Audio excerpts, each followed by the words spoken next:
Hi friends, today we will go through the dedication of T.S. Eliot's dedication of the wasteland. The famous dedication. It's in Italian. It is a quote from Dante's Divine Comedy, Divina Commedia in Italian. There the section Purgatory, according to theology, Christian theology, dead souls can go either, dead souls, you can go to hell. Options are there, hell, purgatory or heaven. The purest souls go to heaven. Then tainted souls for simple things, what do you call, peccadillos, small mistakes and so on committed, such people, they are sent to purgatory for purification, and later they will be admitted to heaven, and then all the damned souls will be put into the hell. So this is Purgatory, Divine Comedy of Dante. This quote is from Purgatory, that is Purgatorio of the Divine Comedy by Dante, and there he is praising a troubadour. Troubadour means a wandering poet, a singer, a traveling singer or a traveling poet. Troubadour, that is French word meaning a traveling poet. Arnaud Daniel. Spelling is A-R-N-A-U-T, but the T is silent. So we don't say Arnaud to Daniel, but Arnaud Daniel. So Arnaud Daniel is being praised by Dante, the author of Divine Comedy. That is in Italian we say Divina Commedia. That phrase he is using to praise his editor, the famous editor, Ezra Pound, a poet, a genius, and an editor. Ezra Pound was a leader, an editor, a promoter of modernism in English literature. Avant-garde, a leader of the avant-garde vision. He promoted W.B.H., James Joyce, now T.S. Eliot. One of the, as we can say, the phrase is Il miglior fabbro. Il miglior fabbro, it is written here. Now, il means the, miglior means greater, fabbro means maker, or the person who makes an editor, that's that. So, fabbro, we have got English words like fabricate. We have got fabric, isn't it? So we have come across fabrics, means textiles. So il miglior is actually from Latin miglior. Miglior, good. The word for good in Latin is bonus, B-O-N-U-S. The comparative of that is melior, M-E-L-I-O-R, and the superlative is optimus. That's Latin, but this is of course, Latin and Italian, they are connected. So here it is. Miglior is from Latin. Miglior means better. Il means the. So the meaning of that phrase is the better maker. Here it means the better, the superior or the better maker or the better editor. That's that. So he calls him. T.S. Eliot calls Pound, his editor, as the better maker of a poem. Which is the poem? The poem is a sprawling, a chaotic, a mess of 800 lines, the wasteland.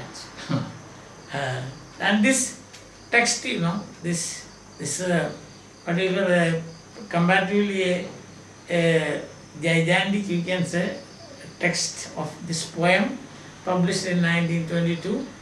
In its original form, it was handed over to Ezra Pound and was asked to, he requested him to edit it. What did Ezra Pound do? This 800 lines long poem, he cut into size. That is now what we get, 433 lines.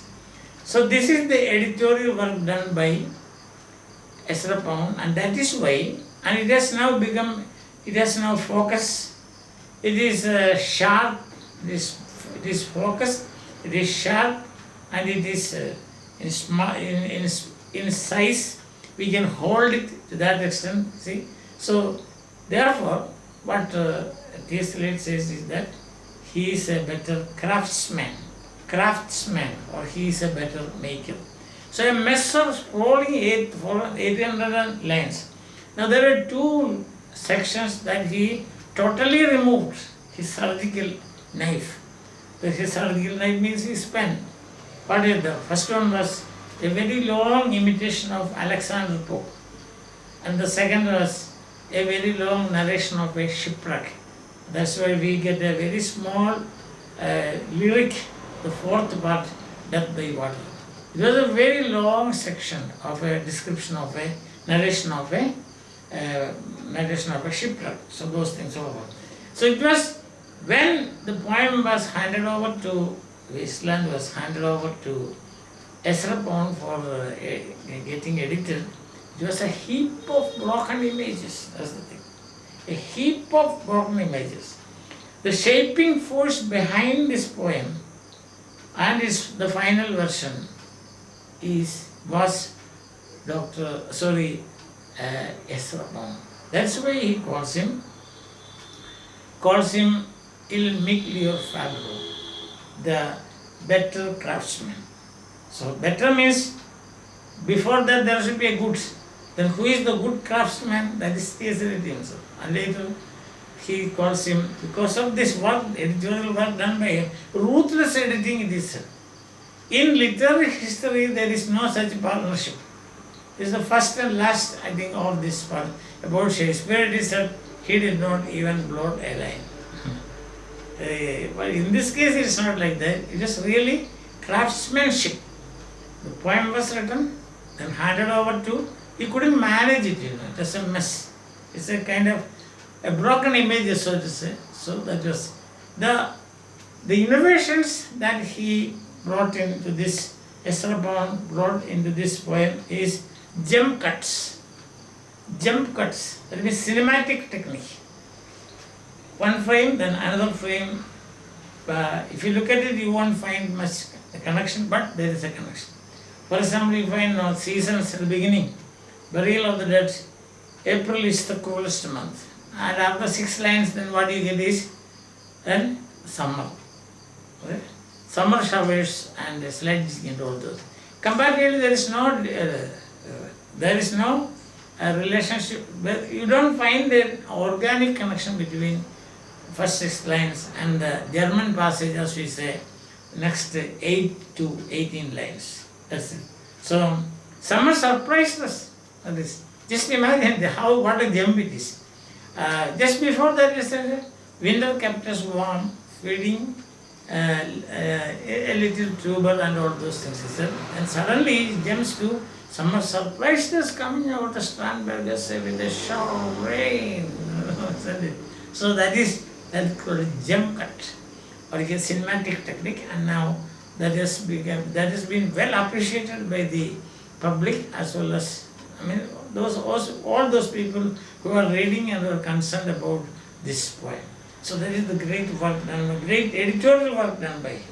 So what happens is a diffused, unfocused work, you can say. Pound's editing pen, or we can say the surgical knife that he used. Caesarean sections he performed. Then 800 lines poem became 433. All the broken images brought together, and now we have got a masterpiece of a poem with us, published in 1922, but relevant even today. Understand? The unreal city, you find unreal cities everywhere these days, isn't it? And life without there's spiritual disintegration.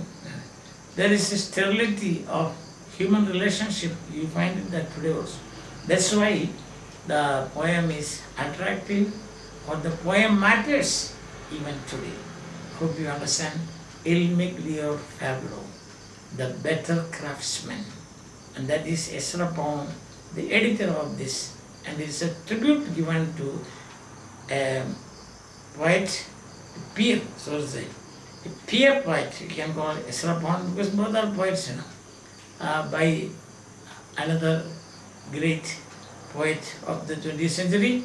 And with this, the modern movement, the modernist movement, actually together, Ezra Pound and T.S. Eliot inaugurated. I hope you understood, you have followed me.